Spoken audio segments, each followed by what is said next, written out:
Greetings, my good people. Of course, my name is Victor, and this is It's Victor speaking. And the show, of course, for the week is Let's Pick Happenings. For today, I'm going to have two stories. I hope you had a great weekend. There was no Naivasha this weekend, baridi too. But I hope you are keeping warm, keeping cool, and showing up for yourself as the anthem, of course. So today, I have two stories I have to speak about. I'm a bit tired, so I'll just be fast. First of all, if you check your Twitter, over at least from yesterday, there was the Njugush situation. I think it's something that has been coming. I think if he was keen enough, by now he would have known it's on the way coming, because I think he associated with a big giant. You know, when you associate with a big giant and you still want a small boy treatment, it's not happening. You know, you can't have that complex of inferiority and at the same time you're playing with the big leagues, you know. So I think that's why Kenyans are a bit mad with him. He walked away when he did. You know, remember those scam stories by that bank? I want to mention them. It's a video on YouTube, you know. But there was that situation for that bank, and Njugush tried to come and safisha them pale Twitter. He got a backlash. But I think he thought Karaka Karudi, then he rebranded and then moved. But for this one, I don't think he'll move. It's something that has been coming. I mean, for the longest time, Njugush Kenyans have been really wanting him. They've not been getting him the way they need to. But on this one, Njugush is a legend. He's done so much. Even for that TNT or TTNT, whatever that show is, it comes after that Nyashinsky one, the Shin City. I mean, how can one person, even Churchill, relies on so many comedians to ever pull a crowd like that? But for Njugush, he did it one take, one man with a wife, emceeing check, system check, the way they're processing things.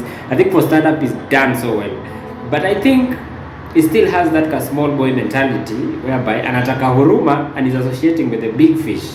You know, those are two different things. It's just like saying you want a Gor Mahia attitude and you're Brazil. It can't happen. As you grow, you need to go up and utoke and start fighting big leagues. Why are people not paying for blood here, Butita? Because Butita moved differently. He's on a jet today. He has another car here. He buys another car. He's all over the place making moves, like real moves. See, kuja tena uoshe when you're already speaking in the podiums with the kings. And for real, Njugush is an activist on radio, but when he's given a mic, he's not that guy. That is the other side that people I think are still mad. But for the event thing, he's a legend. And today, we saw Baba in a mat. You know, for that one I want to say that's I think he's just using Ruto's medicine on Ruto, because Ruto did most of these things. He played the hustler card with the system at that time, but look at him now. He's the boss now. I think the games have just begun, if you ask me. Now the Raila that I knew that was not being given a manual by Uhuru is now back, as in he's all over the place with these tactics. And I think for this one, I'm a Ruto guy, but let the games begin. Chase up and chase the rough and manze we songa. But it's one thing again to think, for a Kenyan to think really Raila cares about you. Anapanda mat, anakuja na kuaddress CBD. He talks about the hustlers. He talks about the difficulty you're going through.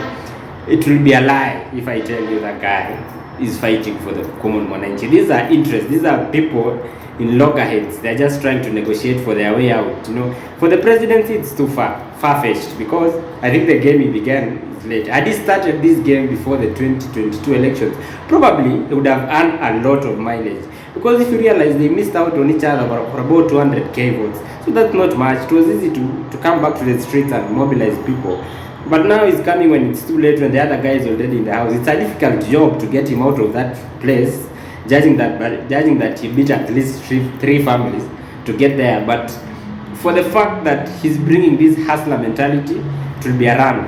Manze, these 4 years or 4.5 years they are about to go to, it's going to be a rough one. So that was for me today. My name is Victor. And I hope you see the new logo that you're having still working. I hope there's someone you know. If you hear and you're watching and you know someone who can do an intro for me, please reach out to me. Tufanye biashara at a fee, of course. Creativity must be paid. My name is Victor. This is It's Victor Rono speaking. This is Let's Speak Happenings. Shop for yourself. Goodbye.